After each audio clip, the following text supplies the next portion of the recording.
In this video, we are continuing our look at chiral molecules, focusing on physical properties of chiral compounds. If we compare a pair of enantiomers, such as R2-butanol and S2-butanol, if we were to compare the melting point, boiling point, density, these depend on intermolecular forces.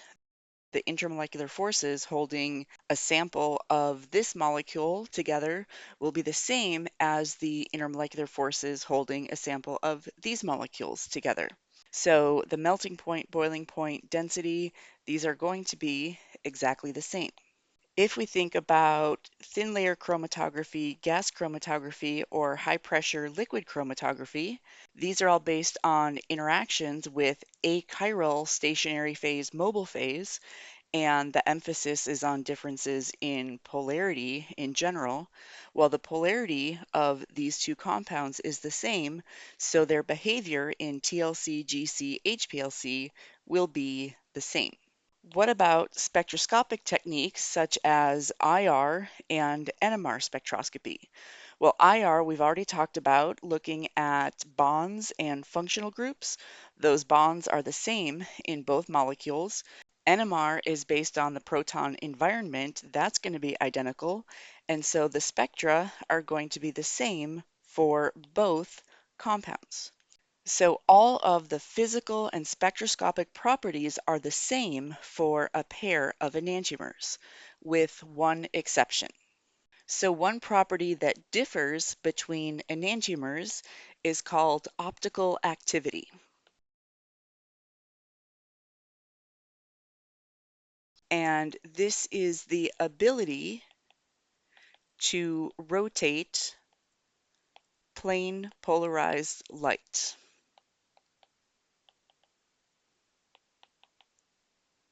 Enantiomers will differ in the direction of rotation.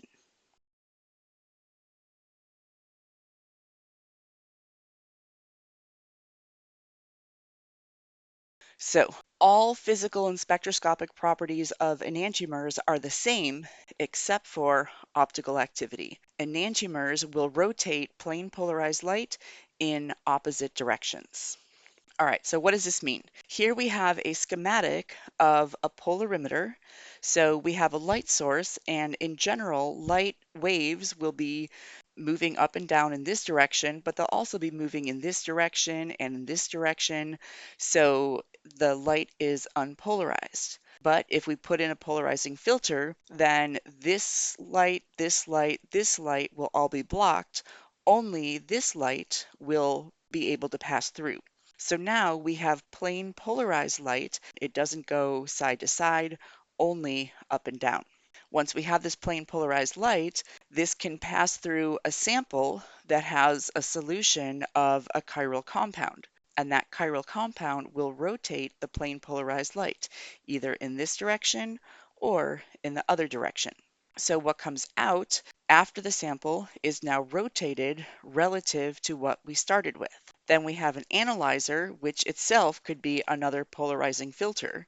And if this is straight up and down, now that this is polarized, it'll be blocked and the observer will see no light. But if you rotate the analyzer to match the new angle of the rotated polarized light, then you will be able to observe light passing through the analyzer. So with our light source, and then we have our polarizing filter. And so the light coming through is going to be moving in a single plane. And then if we have an analyzer that's lined up the same way, then the detector, or it could be just the observer, they will be able to observe the light because it will pass through. If we have the same setup, and here's our light source, here's our filter, and the plane polarized light is moving in this direction. But now we have a sample of something that is optically active, then it will rotate the plane polarized light, and it could rotate it to the right or to the left. Now, if the detector still looks like this, then the observer will see nothing. But if the analyzer is rotated to where this angle matches this angle, then the observer will be able to see the light. So then by looking at whether this analyzer is turned toward the right or toward the left and how many degrees it's turned, this gives us information on the optical activity.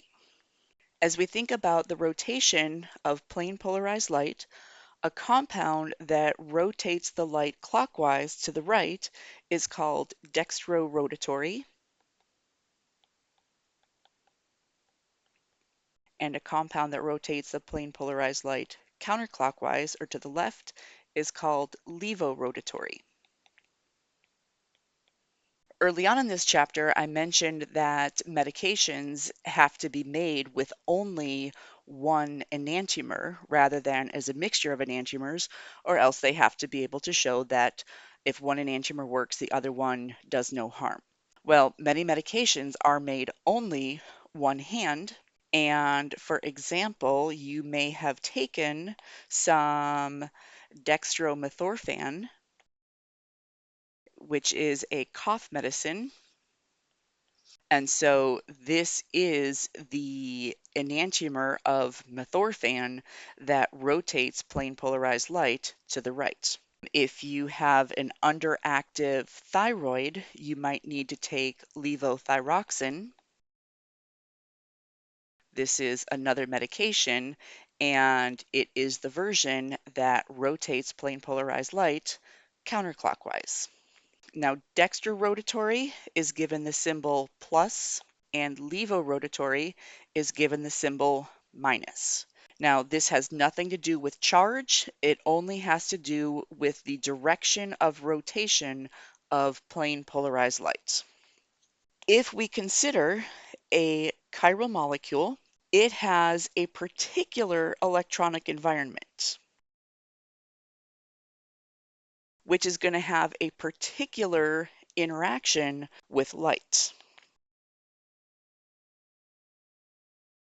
leading to a rotation. Now, the enantiomer, this is the mirror image, it is going to have the opposite electronic environment. So it has the opposite interaction with light, and so it rotates in the opposite direction. Now, is there a relationship between RS and between plus minus? Knowing that something is R does not tell us whether it is plus or minus. Knowing that something is S does not tell us whether it is plus or minus. If we find out that the compound that we would give the R configuration, if that happens to be, if R is plus, then the S will be minus. But for other compounds, you might have R is minus, then S would be plus. So just knowing R or S won't tell you if it's going to be dextrorotatory or levorotatory. But once you figure out one of them, then you know what the other one would be. So keep in mind what we're talking about. This is the configuration R or S. So this gives us information on the physical arrangement of the atoms. And then this tells us about the physical property of optical activity. Now, if we have a sample that is optically active, how much will it rotate plane polarized light? Let's say we have two students who measure the optical activity of a sample of S2-butanol, and they make up solutions that are different concentrations. They use different polarimeters with different path lengths, and they measure a different rotation. Well, how is that going to be helpful? Well, instead of comparing the measured rotation, we instead use the specific rotation. This is given the symbol alpha in brackets, and this is defined as the measured rotation divided by the concentration in grams per mil divided by the path length in decimeters. So again, alpha is the measured rotation. C is the concentration in grams per mil, and L is the path length in decimeters. So for the first student, the specific rotation is the measured rotation plus 33.8 degrees divided by the concentration of 2.50 times 1. And what this gives us is a specific rotation of plus 13.5 degrees. For the second student, the specific rotation is equal to plus 13.5 degrees divided by 2 grams per mil divided by 0.5 decimeters. So the specific rotation is equal to plus 13.5 degrees. So while we can't directly compare the measured rotation, we can compare the specific rotation. And so both of these samples, even though they were using different concentrations and different path lengths, they both measured the same specific rotation. Now let's look at another example where 3 students tried to prepare a sample of S2-butanol. And the literature value for the specific rotation of S2-butanol is plus 13.5 degrees. Well, the first student made up a solution with a concentration of 5 grams per mil. They used a path length of 0.1 decimeter, and they measured a rotation of 6.75 degrees. So the specific rotation is 6.75 divided by 5 times 0.1, which gives a value of plus 13.5. So this student effectively made S2-butanol. The next student made up a sample that was 5 grams per mil, path length also 0.1 decimeter, and they measured a rotation of negative 6.75. That means that the specific rotation is negative 6.75 divided by 5 divided by 0.1, and that gives a value of negative 13.5 for the specific rotation. So they did not make S2-butanol. Instead, this student made R2-butanol. Now the third student made up a sample that was 5 grams per mil, same path length, but they measured a rotation of 0. So that means the specific rotation is 0 divided by, well, who cares? Because we know that this specific rotation is 0. So let's say that IR and NMR showed that this was actually a sample of 2-butanol. That means that student 3 prepared an equal amount of R2-butanol and S2-butanol. So if we have equal amounts of a pair of enantiomers, this is called a racemic mixture. And a racemic mixture is optically inactive. Why does that happen?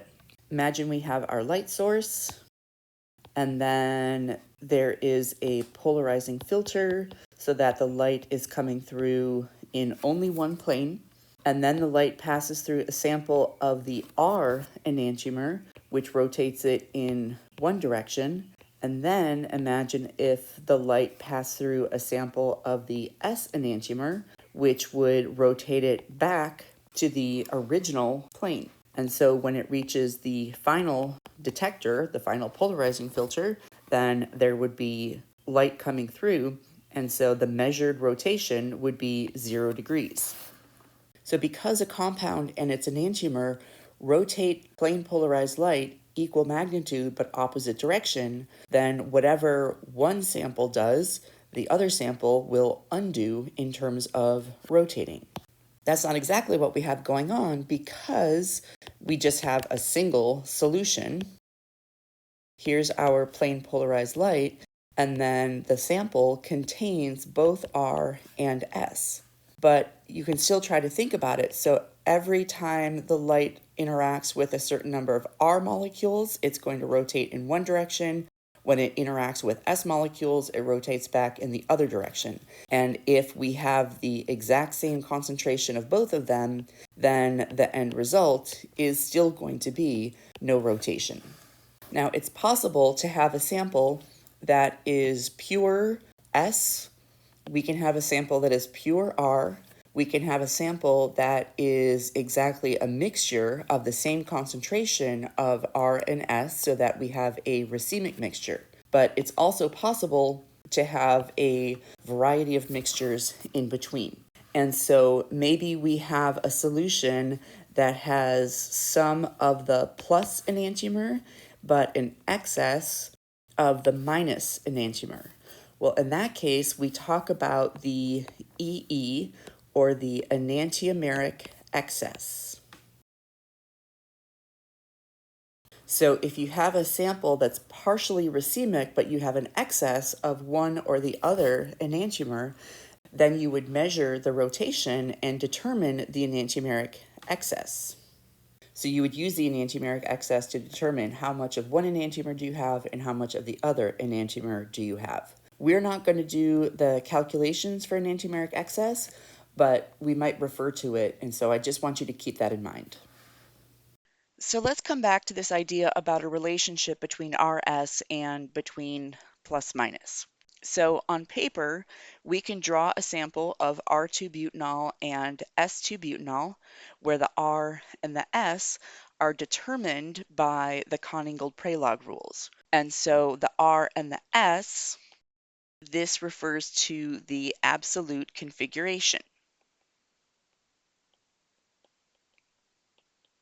Now in lab, you can have a couple of samples, and let's say by boiling point IR NMR, you know that it is 2-butanol. Using a polarimeter, you can find that one sample rotates in the plus direction and the other sample rotates in the minus direction.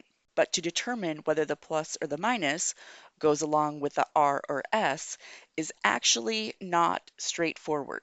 If it's the very first time a compound has been synthesized, figuring out whether it rotates plus or minus, well, that can be done with the polarimeter. But figuring out the one that's plus, whether that's R or S, that actually takes a lot of effort. So I want you to keep in mind that once we know the direction of optical activity of one enantiomer, we know that the other enantiomer will rotate in the opposite direction, right? Same magnitude, but opposite direction. But I also want you to appreciate that figuring out which is not necessarily easy to do.